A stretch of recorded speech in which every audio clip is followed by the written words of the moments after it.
Hello and welcome to Autology, the podcast that brings you the latest on automotive technology. Today's episode is called Light of the Night, ADB in North America, Challenges and Opportunities. I'm Tanya Chantiri, Senior Analyst for Lighting in North America here at S&P Global Mobility, and I'm really excited to be your host today. Joining me is Arunkumar Pesala, Engineer Expert at SL World.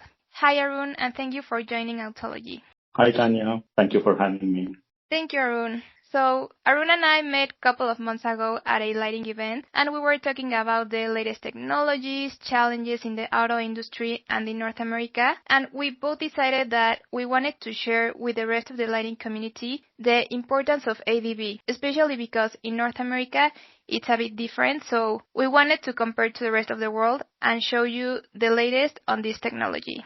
So, before we start, if you're not familiar with the term, it means adaptive driving beam, and it's basically a smart lighting system that adjusts to driving conditions. Again, and before we start, I'd like to make a quick intro of the exterior lighting evolution. So I would say it has gone through 4 phases.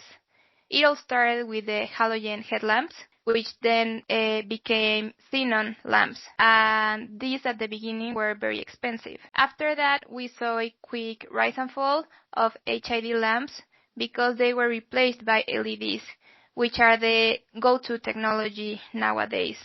We even see a market penetration of 75% for LEDs, and we expect this to grow into 90% over the next 6 years. So with LEDs, we've also seen other innovations like pixel lamps, HD lamps, micro LEDs, DMD solutions, which all of these make ADB possible. And even though it's the latest and greatest on lighting safety, we've seen regions follow different approaches and strategies to implement ADB. For example, in Europe, ADB is used mostly for safety, while in China, we see it more for its aesthetic functions. But in North America, though, there are some legal constraints that we will dive into it deeper throughout this podcast. So Arun, how would you describe ADB to our listeners, and why do you think it's a hot topic nowadays, especially in North America? So as Tanya has abbreviated, ADB is adaptive driving beam. It's an intelligent headlamp system that will work with sensors to provide maximum visibility to the drivers and minimizing the glare for oncoming drivers. It's a hot topic in lighting community for automotive in America going forward because NHTSA has approved this ADB systems for automotive applications in the year 2022. So now all the automotive companies are really happy to get this implemented as soon as possible because the ADB system has been already implemented in Europe from past 12 years. So now the legal framework and everything is grounded. Now all the tier ones and OEMs are really making a push to bring to the automotive drivers for a better and safe driving. All right. I'm glad that you bring out NHTSA. For those who don't know what NHTSA is, it's the transportation regulatory body in the US. So yeah, as you mentioned, back in 2022, it's when they approved ADB in their regulations with their standard called FMVSS 108. While in Europe, it had already happened back in 2013 with the UN regulation R48. So that's a 9-year gap. I wonder that if cars already have ADB systems for over 12 years now, why can't we see this UN-approved ADB on the U.S. roads? Can you tell us the main differences between the U.S. regulation FMVSS 108 and Europe's ECE R48? Yeah, it's a great question to bring it in front of the audience. So for European Union, they follow UN ECE R48 regulations, and in US we follow FMVSS 108. The biggest challenge here is in North America, the certifications of the cars are self-certified by the OEMs, and in Europe it is through a third party. So because of this self-certifications, now since the framework has just framed in 2022, the OEMs rely on SAE body that really brings all this technology in America, which most of the OEMs tries to follow SAE regulations. So in SAE and ECE, the low beam cutoff for both the systems are different. So low beam is the basic fundamental thing that will be a part of the ADB system. Since both of them are different, the low beam that needed to be adhered as per North America should be incorporated in the ADB, which makes it a different system. So we cannot directly take a EC version and bring into North America.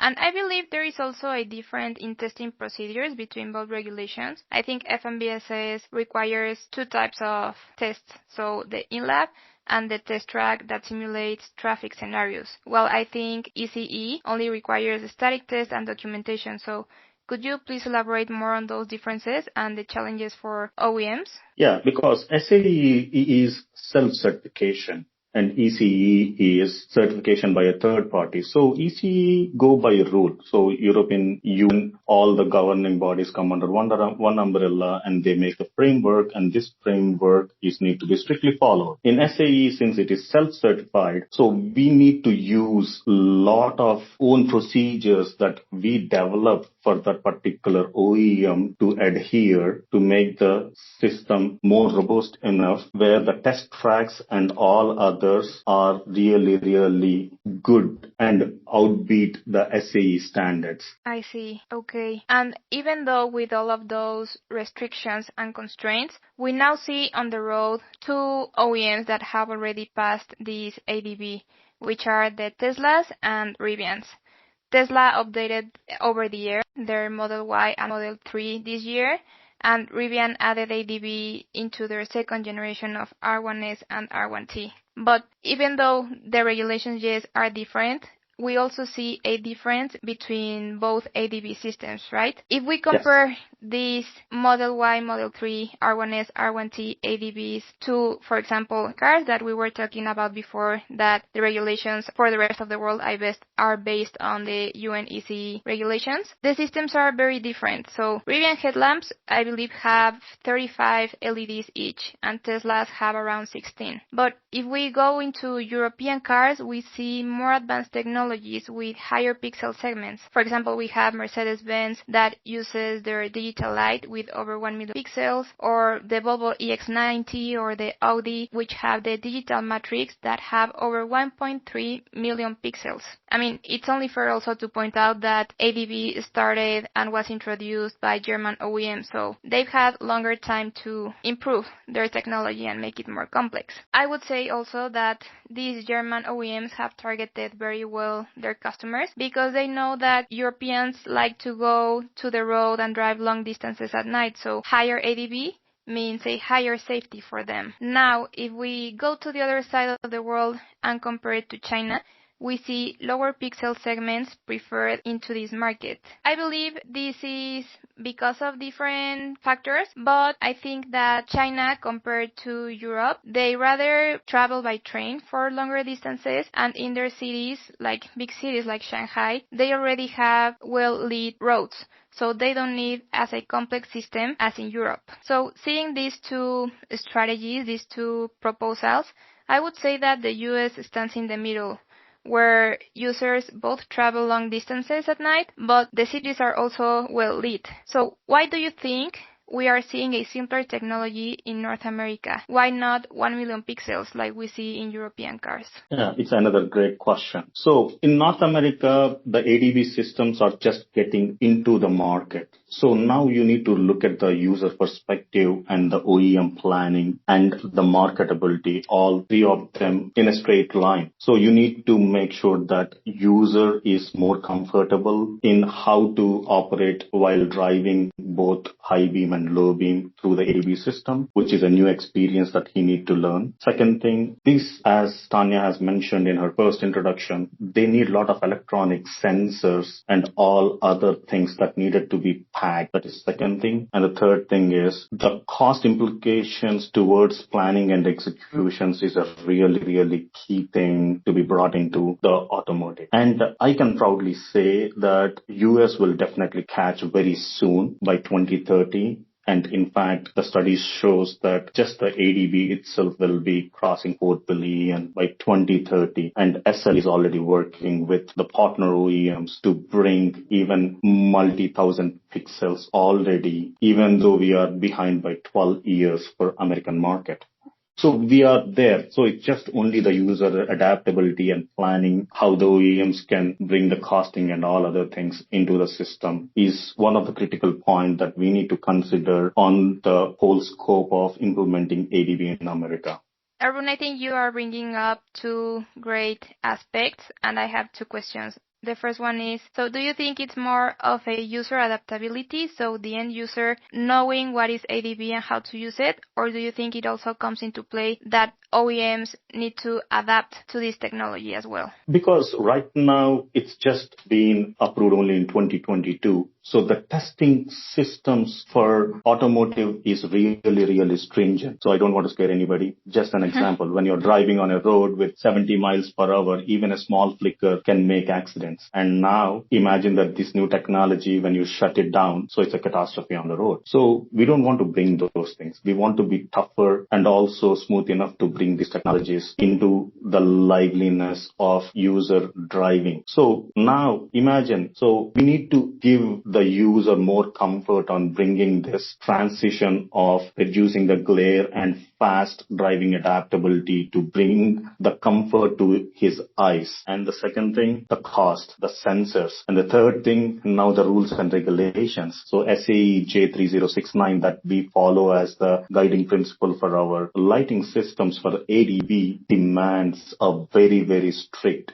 glare cutoff. The cutoff of the glare should be less than or equal to low beam. So that means if I am at 150 lux, I need to bring it by 130% less than the limit immediately as soon as my camera captures a moving object. So now I need to adjust my software that can make this as quickly as possible to implement. So I'm now bringing all the pieces together, meanwhile also helping the user to bring his comfort. So there are challenges that how to bring this into a holiness to be a smooth launch for the American market. Thanks, Arun. And yes, cost is definitely quite a constraint to adopt ADB in North America, but not only in this part of the world. I mean, if we go to China, right now, China is a really cost-sensitive market because of the high competitiveness that we see in their landscape. So that's why we also see lower pixel segments in that part of the world. I mean, if we go deeper into the numbers, for both North America and China, around 50% of ADB systems have less than 40 pixel segments, so very low to entry systems, while in Europe,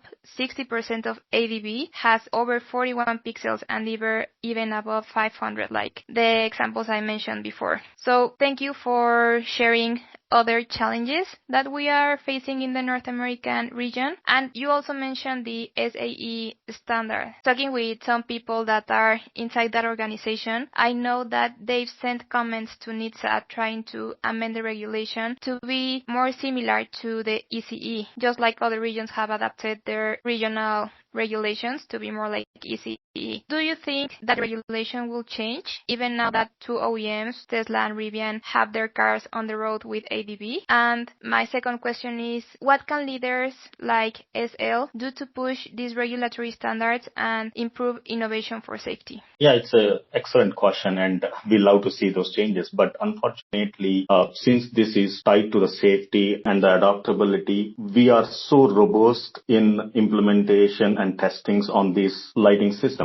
I'll tell a small example. So each and every headlamp that needs to go for a test called SAE J575, and this test demands each headlamp should be on a equipment that run with 4G RMS, 4 times the gravity root mean square. That means my headlamp will be slam banged really hard, and this is an SAE requirement. And now I'm bringing a new lighting system with ADB, which are sensitive lens and lighting systems and electronics. Now I need to plan the whole system system that passes this slam bang requirements, because at the end of the day, the same system will be on a heavy duty trucks to a lightweight cars. So it should be a system that unifies and also meets the stringent validation requirements. And to this, SL, as we are a premium value innovation, we always look beyond to bring the possibilities. And in fact, we are, like any other tier ones, we excel ourselves in bringing and the value chain at a level where all our high beams are low beam or in a module, and it's a single module that will be coming into the future, which will be lightweight, simpler for validation and all other things that we are working parallelly as for the future, and also trying to bring the current system very soon into the market with our OEMs. And at the end of the day, we try to provide the innovative solutions for the OEMs to be more adaptive to the technology and also meeting all the validation requirements, legal regulations for lighting and all other things that are very, very important for the safety of the public, both the driver as well as oncoming traffic.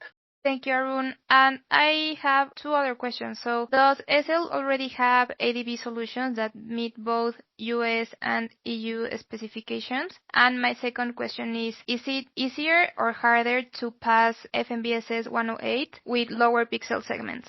So SL is pioneer in these systems, and we are already having our own ADB systems for Europe, and for US, we are already developing and we are bringing that very soon with our OEM partners. Yes, because it's just only approved in 2022. So OEM need to bring everything from their planning, costing and the future visions to be adapted. And what's your second question? I'm sorry. So my second question is, how is it easier to pass FMVSS 108 with higher pixel or with lower pixel segments? So higher pixel segment is the one that really provides the smooth transition that SAE prefers. SAE requires less than low beam cutoff. So it is little bit challenge, because as soon as the object is visible in the camera, within 2.5 seconds, I need to communicate. I need to cut off those zones to help the oncoming traffic to reduce the glare. But now you are go beyond the next step, where if both of them are traveling at 70 miles and 80 miles or something like that, so the distance needed to be compensated by the cameras and it need to be pushed so that you can articulate your LEDs based on the oncoming traffic to reduce the glare. So it is little bit challenge for SAE when compared to Europe. Europe is not at low beam level requirement. Europe has given the discretion more for the OEMs, where they say that, OEM, you can decide whether the glare, whatever the glare that you want to be more helpful, that you can decide for the oncoming traffic for a smoother transition. So FMVSS is little bit tough and stricter. Thank you, Arun. Yeah, so I think that's also another of the constraints, that it doesn't allow for much flexibility for OEMs to play with their own systems and create a more competitive landscape between OEMs to provide this technology. And before wrapping up, you mentioned that you see the United States catching up soon with the ADB technology. At S&P, we project around a 25% ADB penetration over the next years. But from your perspective as a tier one, how does SL World sees the future of ADB? SL remains focused on really delivering the high-end solutions for the ADB. And we are working on many, many varieties of ADB, which is a small portion of the whole system, parallelly and aggressively, where we are developing a ADB system with multi-thousand pixels and also more than that. Since I cannot really share more information on these things because we are under development and a strict NDAs with our OEMs. But we see at the end of the day, if OEM want to bring something, and SL will be there, and SL is seeing that OEMs want to bring it more quicker and faster. So that means SL is seeing a lot of potential in bringing this ADB system. As I have mentioned, 2030, the whole ADB value, just the ADB value, will reach 4 billion. So I see a great potential by SL for the OEMs for the automotive market. Thank you, Arun. So in conclusion, we will see in the next years more ADB in the US and That's really exciting news. Unfortunately, that's all the time we have for today. Thank you, Arun, for your valuable insights and for sharing these pressing matters with the rest of the lighting community. It's my pleasure, and I hope I made it very simple for the audience to understand what is ADB. Thank you for having me. Thanks, Arun. And thank you to all our listeners for tuning in as well. We'd love to hear your feedback or any comments at autology@spglobal.com. And you can explore more at autotechinsight.spglobal.com. Be sure to subscribe, follow, and like to stay updated with the latest Autology podcasts. And we look forward to you joining us again in the next episode. Bye for now.